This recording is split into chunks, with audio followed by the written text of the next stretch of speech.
Administration से यही request करता हूँ कि जहाँ पे शरेआम इंक्रोचमेंट हो रही है, तो यहाँ अलीगल इंक्रोचमेंट हो रही है, जहाँ तक मुझे लगता है कि एडमिनिस्ट्रेशन को यहाँ पे कुछ ना कुछ एक्शन लेना चाहिए। और डीसी साहब से पर्सनल रिक्वेस्ट करता हूँ कि वो खुद आकर यहाँ पे इंक्वायरी करें और जो पॉइंट ऑफ रेफरेंस और टाइटल ऑफ लैंड जो है वो खुद आकर यहाँ पे देखें। ढग्गर पुल बनी, रिवर सेवा स्ट्रीम, और यहाँ पे जो कंस्ट्रक्शन वर्क कैरी किया है, कुछ दिनों से इस पे सवाल उठ रहे हैं।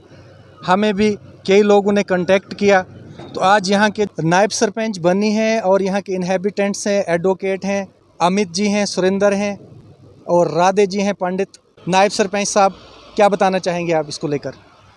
तो बात ऐसी है, यहाँ पे इसका जो रकबा है जहाँ पे जेसीपी लगी है, तो हमने पहले भी बात की थी कि ये क्या हो रहा है, इधर क्या माजरा है। ये दरिया के किनारा है, दरिया के अंदर ये इंक्रोचमेंट हो रही है। जो ये पीछे इस इंक्रोचमेंट के पीछे जो बगल में जो दुकान बनी है, अब से तकरीबन कोई 20 साल पहले दुकान बनी है, यहाँ पे भी कुछ धांधली हुई थी कि इन्होंने जो यहाँ के हमारे पुजारी जी हैं, मंदिर के शिव मंदिर के पुजारी हैं, इन्होंने मेरे सुनने में आया कि हमने इन्हें दी जगह। रेंज ऑफिसर साहब थे हमारे बदरुद्दीन जी, अब यहाँ से वो रिटायर हो गए, लोकल थे। उन्होंने यहाँ पे ये रेवेन्यू वाले भी बुलाए, रेंज वाले भी थे, तो इन्होंने यहाँ पे इसको स्टे किया था। तो उसके बाद बड़ी मुश्किल से इन्होंने इस दुकान को तमीर किया। तो इसके बाद इसके आगे जो रकबा था वो जंगलात वाले भी कहते थे कि ये टोटली जंगलात है, कुछ शामलाट होगा। आपका कहने का मतलब है कि ये जो दुकान बनी है इस पे भी विवाद छिड़ा था और यहाँ पे जो है मलकियत एंड हो जाती है। हाँ, यहाँ पे मलकियत ख़त्म थी उन्हीं से हमने सुना कि यहाँ से मलकियत टोटली ख़त्म है। तो अब 2-4 दिन हो गए, यहाँ पे फिर मशीन लगी, हमें पता नहीं है किसने लगाई, कौन क्या कर रहा है, कौन खुदाई कर रहा है। तो एडमिनिस्ट्रेशन भी यहीं पे सामने है, रेंजर साहब भी इनके सामने पे, वो भी कोई एक्शन नहीं ले रहे हैं। बाकी एडमिनिस्ट्रेशन है, वो भी कोई एक्शन नहीं ले रही। तो मुझे पता नहीं चल रहा है कि ये मसला क्या है। मेरी भी तकरीबन 66 साल उम्र है, तो हमने जब भी इसको देखा तो ये बेरान जंगल था। यहाँ फॉरेस्ट्री का क्लोज करता था, उनके पेड़ पौधे लगे थे। तो जो ये रोड बना, ग्रिफ का रोड बना, कुछ पौधे उन्होंने मलबे के नीचे दब दिए और कुछ यहाँ पे इससे पीछे, रोड से पीछे पेट्रोल पंप बना है, इसका मलबा यहाँ पे दरिया के किनारे गिराया गया था। आज उस मलबे को हटा करके इसको प्लान किया जा रहा है। पता नहीं यहाँ पे क्या बन रहा है, ये क्या मामला क्या है, हमें कोई पता नहीं चल रहा है। ना हमें कोई, मैं यहाँ का नायब सरपंच हूँ, हमें कोई पता नहीं है किसने इनको इजाज़त दी, कौन बना रहा है। जब भी कोई मीटिंग होती है तो एसडीएम साहब ने कहा है कि जहाँ पे भी कोई, ये तो दरिया का किनारा है, अगर मलकियत में भी मकान बनाना है तो उसके लिए भी परमिशन लेनी है, पंचायत से परमिशन लेनी है, पटवारी से परमिशन लेनी है। परमिशन नहीं है, कोई लेटर नहीं है, कुछ नहीं है। मैंने पूछा, बहुत आदमियों को पूछा तो पता नहीं है। एसडीएम साहब ने साफ लफ्ज़ों में कहा था कि अगर कहीं पे मलकियत में भी किसी ने मकान बनाना है तो सरपंच साहब को हदायत दी थी कि फ़ौरन अगर कोई मकान बनाना चाहता है तो फ़ौरन इतला करे, वो पटवारी को इतला करे। एसडीएम साहब ने बोला था अगर कोई इतला नहीं करेगा, बगैर परमिशन के अगर कोई मकान बनाता है तो उसको, पटवारी को हम उसी दम सस्पेंड करेंगे और सरपंच को फाइन कर देंगे। हाँ, तो मुझे कुछ नहीं दिख रहा है। ये दरिया का किनारा पूरा तबाह हो रहा है। दरिया भी मानो के वार की तरफ अब इन्होंने कर दिया है। जो सीधा बहता था वो भी दरिया अब दूसरी साइड को हो गया है। तो यहाँ पे कोई कुछ नहीं हो रहा है, पता नहीं। हाँ सर, देखिए मैं बताना चाहता हूँ आपको कि ये जो सड़क है यहाँ पे बनाई हुई है, इन 66 फुट इन्होंने क्या काम किया कि यहाँ से मलबा निकाल के 66 फुट में रोड में डाल दिया और ये बिल्कुल दरिया को बंद कर रहे हैं। तो एडमिनिस्ट्रेशन को भी ये पता है कि यहाँ पे गलत इलीगल काम हो रहा है, मगर उस पर एडमिनिस्ट्रेशन भी कोई असर नहीं कर रही है। तो जनाब, मैं अपनी सरकार से, डिपकाम से, मोदी जी की सरकार से ये कहना चाहता हूँ कि जो ऊपर से आप कानून बनाते हो, जो आपकी मशीनरी है, जम्मू कश्मीर के अंदर की बात करूँगा मैं, जो मशीनरी है जो आपके कानून को ज़मीन पर काम नहीं कर रही है। तो जो अगर कोई गरीब करने की कोशिश करता है तो उसको जाके ये दबा देते हैं। अगर कोई हाई प्रोजा वाला आदमी, जब कोई पैसे वाला आदमी जाता है तो उससे ये छेड़खानी नहीं करते हैं। जिस आदमी ने यहाँ पे काम लगाया है, जो बहुत ज़्यादा पैसे वाला अरबपति आदमी है, आज इसको कोई नहीं पूछ रहा। ना ही एसडीएम साहब पूछ रहे हैं, ना ही तहसीलदार साहब पूछ रहे हैं, ना ही जितने मेरे बनी के कुछ सरपंच भी शायद इनके दबाव के नीचे हैं। उनको इस पैसे वाले आदमी ने जो इसने उनको भी दबा लिया, और जो भी उभरने की कोशिश करता है उसको ये दबा देते हैं। तो लिहाजा जब बिल्कुल सरासर गलत हो रहा है, तो मैं तो ये करूँगा कि ये इस खबर को डीप काम तक पहुँचाएँ और सेंट्रल गवर्नमेंट तक कहें कि जम्मू कश्मीर के अंदर जो जम्मू कश्मीर गवर्नमेंट की जो मशीनरी, दिल्ली गवर्नमेंट की जो मशीनरी है, ये काम सही ढंग से नहीं कर रही है। जो पैसे फेंकता है वही इनको वो कहते हैं काम कर लो, ठीक है। जिसके पास पैसे नहीं है तो वो होते हैं ऊपर से गवर्नमेंट ने, मोदी गवर्नमेंट ने कानून निकाला गया, अपनी मलकी के अंदर भी घर बनाओगे तो उसकी परमिशन लेनी पड़ेगी।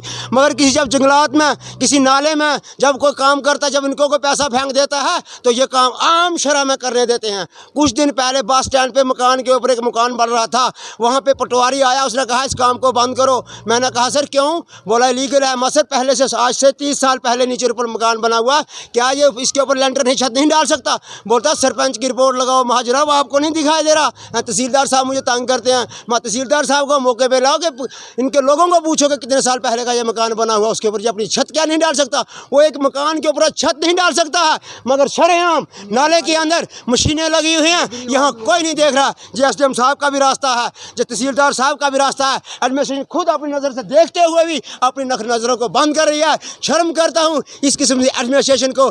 आज बनी के अंदर 2000 स्कूल के बच्चे पढ़ते हैं। मैंने कई बार इनको कहा कि सर रोड के अंदर मलबा उठाओ, यहाँ गाड़ियाँ रोड पे चलती हैं, लोग रोड पे चलते हैं, मगर किसी एडमिनिस्ट्रेशन ने ये मेरी बात को नहीं सुना। मैं शेम कहता हूँ इस किस्म की एडमिनिस्ट्रेशन को और इस बनी की लीडरशिप को। डीसी साहब के आगे गुजारिश करूँगा कि डीसी साहब ने सुना है, बहुत अनेस्ट लोग हैं, अगर अनेस्ट हैं तो इस पे बनी के अंदर आगे देखें कि वाकया मौके में क्या है, और इनके जो लिखने वाले तहसीलदार या एसडीएम साहब लोग कागजों में क्या करते हैं और ज़मीन में क्या करते हैं, आए गहरी नज़र से देखें। बनी के अंदर जिस तरह से 2 नंबर के धंधे हो रहे हैं, पहले मैं आपको बता दूं कि आज जब से हमारी माइनिंग बंद की गई है कि गरीब लोगों को अगर खच्चर लगाने के लिए नहीं दिया जाता है, उसको आगे नहीं किया जाता है। जहाँ कोई वहाँ से दरिया से कोई मलबा उठाता है तो माइनिंग वाले तंग करने आ जाते हैं, एडमिनिस्ट्रेशन वाले तंग करना आ जाते हैं। आज कहाँ है वो एडमिनिस्ट्रेशन जो धड़ल्ले से दिन शरेआम दोपहर को यहाँ पे आप देख रहे हैं माइनिंग हो रही है, जिस तरह से दरिया पूरा बंद कर दिया गया है। वो फिशरी डिपार्टमेंट कहाँ है और फॉरेस्ट डिपार्टमेंट कहाँ सोया है? उनके ऑफिस के सामने धड़ल्ले से माइनिंग हो रही है और लीगल इंक्रोचमेंट यहाँ पे की गई है।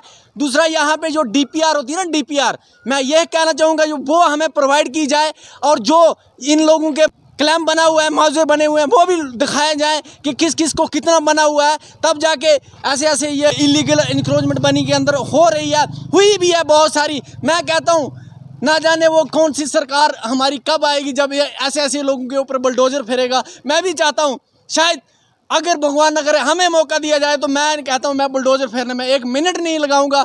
अगर गरीब लोगों को दबाया जाता है, जितना हक अमीर लोगों का है उतना ही गरीब लोगों का है। जहाँ गरीब लोगों को दबाया जाता है और अमीर लोगों की तूती इस वक्त बिल्कुल कहते हैं ना गुड्डी आसमान में चढ़ी हुई है, उस तरह से गुड्डी चढ़ी हुई है। अगर कोई गरीब बंदा इस तरह से इंक्रोचमेंट करता तो उसको उसी वक्त फोर्स के दम पर उसको बंद करवा दिया जाता। लेकिन जहाँ रही अमीर लोगों की बात, भैया वो तो कौन करवाएगा उनको, लेकिन है ही नहीं है। लेकिन आखिर पाप का घड़ा तो एक दिन भर ही जाता है, लेकिन फिर वो टाइम नहीं रहता है। लेकिन आखिर उसका भी भगवान होता है, जिसका कोई नहीं होता है उसका भगवान होता है। मैं इतना ही कहूँगा। जय हिंद, जय भारत। तो हमारे साथ एडवोकेट भी हैं, ये भी कुछ बताना चाहेंगे।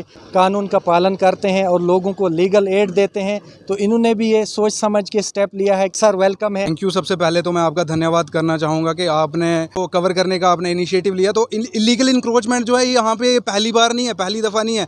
जैसे हमारे नायब सरपंच साहब बता रहे थे, तो मैं इनका भी थैंकफुल हूँ। यहाँ पे बनी में जो लीडरशिप है, इतने लीडर निकल के आ रहे हैं, लेकिन कोई यहाँ पे जो है कोई बोलने के लिए तैयार नहीं है, क्योंकि इन्फ्लुएंशियल पर्सन है। अगर किसी गरीब आदमी ने यहाँ पे कोई काम स्टार्ट किया होता है स्टेट लैंड पे या फॉरेस्ट लैंड पे, तो उसके खिलाफ तुरंत कार्रवाई हो जाती, रातों रात यहाँ पे आके काम बंद हो जाता। लेकिन ये मेरे इन्फ्लुएंशियल लोग हैं, मुझे इनका पता नहीं है कि हु दे आर जिन्होंने काम स्टार्ट किया। लेकिन नायब सरपंच साहब ने बताया कि पहले जो पेट्रोल पंप लगा था, तो उससे जो पेट्रोल पंप के साथ में रास्ता जाता था, सिड़ा जो विलेज है हमारा, सिड़ा विलेज के लिए रास्ता जाता था। तो ये पूरा जो प्री प्लान, मुझे लग रहा है कि प्री प्लान था। इन्होंने पूरा पेट्रोल पंप बनाया, वो रास्ता गिराया, उसका जो मलबा था, डंपिंग जो थी, इन्होंने डंपिंग की। इनको पता था कि ये फॉरेस्ट लैंड है, ठीक है, स्टेट लैंड, प्राइवेट लैंड नहीं है। अगर मैं कहता हूँ यहाँ पे ग्राम पंचायत है, कोई भी अगर आपको कंस्ट्रक्शन करनी है तो उसके लिए आपको परमिशन लेनी पड़ेगी, लेकिन ये स्टेट लैंड है, आपको किसकी परमिशन की लोड़ है? किसी की परमिशन, एडमिनिस्ट्रेशन, यहाँ पे एडमिनिस्ट्रेशन भी सोई हुई है, लीडर्स लोग तो सोए हुए हैं, लेकिन यहाँ पे एडमिनिस्ट्रेशन भी सो चुकी है। उसके साथ इलीगल इंक्रोचमेंट तो देखिए हुई है, या ये पहली साइट नहीं है जहाँ पे इंक्रोचमेंट हो रही है। आप बनी से अगर यहाँ से स्टार्ट करेंगे 1 किलोमीटर तक जाएंगे, मैक्सिमम जो दरिया है वो इंक्रोच हो चुका है, ठीक है। और दरिया आप देखिए, ये एक हमारा इतना बड़ा लाइफ लाइन कहा जाता है, दरिया को हम लाइफ लाइन कहा जाते हैं। किसी भी एरिया के बड़े खुशकिस्मत लोग होते हैं, जहाँ बड़े बड़े लोगों से मैं सुनता हूँ जो बनी में आते हैं, कहते हैं नहीं भाई आपके बनी में दरिया है, ठंडा पानी, लेकिन ये लोग क्या कर रहे हैं, पूरा डंपिंग साइट, एक मैं कह रहा हूँ आने वाले टाइम में ना ग्रेव यार्ड बना देंगे, इसको कब्रिस्तान बना देंगे इस दरिया को। नेचुरल सोर्स है, इतना बड़ा ख़त्म करने पे तुले हुए हैं, किसी को परवाह नहीं, किसी एक पर्टिकुलर बंदे को फ़र्क नहीं पड़ रहा इससे, लेकिन पूरे शहर को, पूरी बनी को इससे फ़र्क पड़ रहा है। हम यहाँ के रेजिडेंट हैं, हमें पता है, हमारे इमोशन जुड़े हुए हैं इस दरिया से, और इन्होंने पूरा नेचुरल जो फ्लो है रिवर का वो ख़त्म कर दिया है। पहले पिछली बार जब इनको यहाँ पे पेट्रोल पंप वाला इन्होंने ये डंपिंग की, तो मैंने तहसीलदार साहब को इसके रिगार्डिंग एप्लीकेशन दी। मैंने कहा सर ये डंपिंग कर रहे हैं, रिवर को पूरा ये डैमेज कर रहे हैं, पोल्यूट कर रहे हैं, इकोलॉजिकल बैलेंस यहाँ पे ख़राब कर रहे हैं, रिवर के अंदर कितना जानवर रहता है उसको कितना नुकसान हो रहा है। राठौर जी उन्होंने काम स्टार्ट किया है, लेकिन उन्होंने पहले वहाँ पे तहसील में जाके एफिडेविट दिया कि भाई मैं आगे से ऐसी कोई कार्रवाई नहीं करूँगा जिससे दरिया को नुकसान पहुँचेगा। अगर मैं कह रहा हूँ अगर ये इन्होंने काम करवाया है, अगर ये इनका काम चल रहा है, तो इनके खिलाफ जो है सख्त कार्रवाई होनी चाहिए। इन्होंने पहले भी एफिडेविट वहाँ पे सबमिट किया है, तो इनके खिलाफ कार्रवाई होनी चाहिए। आप देख सकते हैं दरिया को किस तरह से नुकसान दे रहे हैं। यहाँ पे नहीं, आप बनी में यहाँ से आगे चले जाएंगे तो जो यहाँ पे हमारी सफाई होती है, दरिया का जो पूरा है वो दरिया में फेंक रहे हैं। यहाँ पे रेवेन्यू पूछ ही नहीं रही है, जो भी न्यूसेंस क्रिएट हो रही है। अब अमित जी ने बताया कि सड़क के किनारे गाड़ियाँ लगती हैं, कोई पत्थर फेंक रहा है, कोई रेत फेंक रहा है, रेवेन्यू वाले एसडीएम साहब यहाँ से रोज़ गुजरते हैं, क्या उन्होंने नहीं देखा यहाँ पे इलीगल इंक्रोचमेंट हो रही है? क्यों वो साइलेंट है इस पे? क्या एडमिनिस्ट्रेशन का काम तभी है जब यहाँ पे लोग उठ के आएंगे, आवाज़ उठाएंगे, 4-5 स्ट्राइकें करेंगे, तब वो आके यहाँ पे इनको काम को बंद करवाएंगे? यहाँ पे जो हमारे सजाद साहब हैं उन्होंने यहाँ पे फिल्म इंडस्ट्री को लाया हुआ है, काफ़ी खुश हैं लोग, उत्साहित हैं कि टूरिज़्म प्रमोट हो रहा है। लेकिन अगर ऐसा ही चलता रहा तो ये टाइम नहीं लगेगा कि टूरिस्ट यहाँ पे ख़त्म हो जाएगा। टूरिस्ट कोई नहीं है। जब आपको शहर को पोल्यूट कर दोगे, रहने लायक कंडीशन ही नहीं रहेंगी, ये दरिया को ख़त्म कर दोगे तो कोई नहीं आएगा आपके पास। तो मेरी सभी हर इंसान से जो बनी का यहाँ पे बाशिंदा है, जिसके इमोशन जो भाई यहाँ का रहने वाला है, आगे आइए। कोई डर नहीं है, कोई दबाव नहीं है किसी पे। आपका दरिया है, आपका एरिया है, आपको ही इसको बचाना है। बाहर वाले लोग आगे नहीं बचाएंगे, उनके पास पैसा है, उन्होंने पैसा कमाना है, चले जाना है। आप लोग ही यहाँ पे रह रहे हो, आप ही रहोगे, आपके बच्चे रहेंगे। तो आइए साथ में खड़े होइए, ऐसी इंक्रोचमेंट के खिलाफ बोलिए, जो भी ऐसी काम कर रहे हैं उनके खिलाफ आवाज़ उठाइए। Thank you so much. Thanks करता हूँ जो आप यहाँ पे आके ऐसी चीज़ों को कवर करते हैं। मैक्सिमम हम देखते रहते हैं यहाँ पे और भी मीडिया पर्सन हैं, लेकिन वो मैक्सिमम ऐसी बातों में आगे आने की बहुत कम कोशिश रहती है उनकी। आप तो हर जगह पहुँचे ही होते हैं। ज़्यादा कुछ नहीं कहूँगा, सब ने, मेरे साथियों ने बोल दिया। जिस तरह की यहाँ पे ये जो इंक्रोचमेंट चल रही है बहुत ही निंदनीय है। मैं इसकी कड़ी शब्दों में निंदा करता हूँ। जो लोग इसमें इन्वॉल्व हैं, मैं सबको ये बता देना चाहता हूँ कि जल्द से जल्द इस काम को रोक दीजिए, वरना स्ट्राइक करेंगे। और इसके खिलाफ हम डीसी साहब से भी कंप्लेंट करेंगे, और डीसी साहब मौके पे आएँ ताकि देखें कि यहाँ के बनी में क्या हो रहा है।